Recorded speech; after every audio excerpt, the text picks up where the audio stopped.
ప్రేక్షకులకు ఆగస్టు 15 మంచి విందు ఏర్పాటు చేసింది. మాస్ మహారాజా రవితేజ, ఎనర్జెటిక్ హీరో రామ్ పోతినేని తమ సినిమాలతో ఆడియన్స్ ముందుకు వచ్చారు. భారీ అంచనాలతో వచ్చిన mister Bachchan cinema flop talk తెచ్చుకుంది. రీమేక్ సినిమాను సరిగా హ్యాండిల్ చేయలేకపోయాడు హరీష్ శంకర్ అనే కామెంట్స్ వినిపించాయి. ఇక రామ్ నటించిన డబుల్ స్మార్ట్ సినిమా ప్రేక్షకులను మెప్పించింది అనే టాక్ వినపడుతోంది. Dashing director Puri Jagannath direct చేసిన ఈ సినిమా హిట్ టాక్ తెచ్చుకుంది. Mother sentiment, Mani Sharma background score ఈ సినిమాకు హైలైట్ గా నిలిచాయి. యాక్షన్ ఎపిసోడ్స్ లో ఖచ్చితంగా పూరి మార్క్ కనపడింది. పూరి మార్క్ డైలాగులు సినిమాకే హైలైట్ గా నిలవగా, విలన్ పాత్రలో సంజయ్ దత్ నటన సినిమాను మరో రేంజ్ కు తీసుకెళ్లాయి. కొన్ని మాత్రం ప్రేక్షకులకు బోర్ కొట్టించాయి.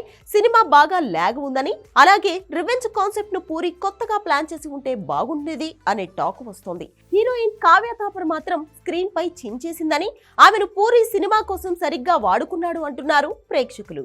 మార్ముంతా చోడ్ చింతా పాటలో రామ్ స్టెప్స్ ప్రేక్షకులను కుర్చీల నుంచి లేపి స్టెప్పులు వేయించే రేంజ్ లో ఉన్నాయట.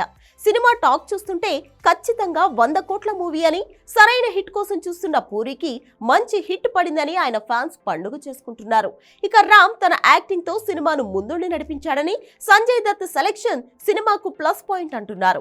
ఇంటర్వెల్ నుంచి సినిమా పీక్స్ కి వెళ్లిన క్లైమాక్స్ మాత్రం అంత గొప్పగా లేదట. పూరి మార్క్ పంచులు మాత్రం సినిమా చూసే వాళ్లకు బాగా నచ్చాయి. అన్ని కూడా సింగిల్ లైన్ పంచులే. ఓవరాల్ గా సినిమా అబవ్ యావరేజ్ గా నిలిచింది. రామ్ రవితేజ మధ్య పోటీలో రామ్ దేవ్ విజయం అంటున్నారు సినీ జనాలు.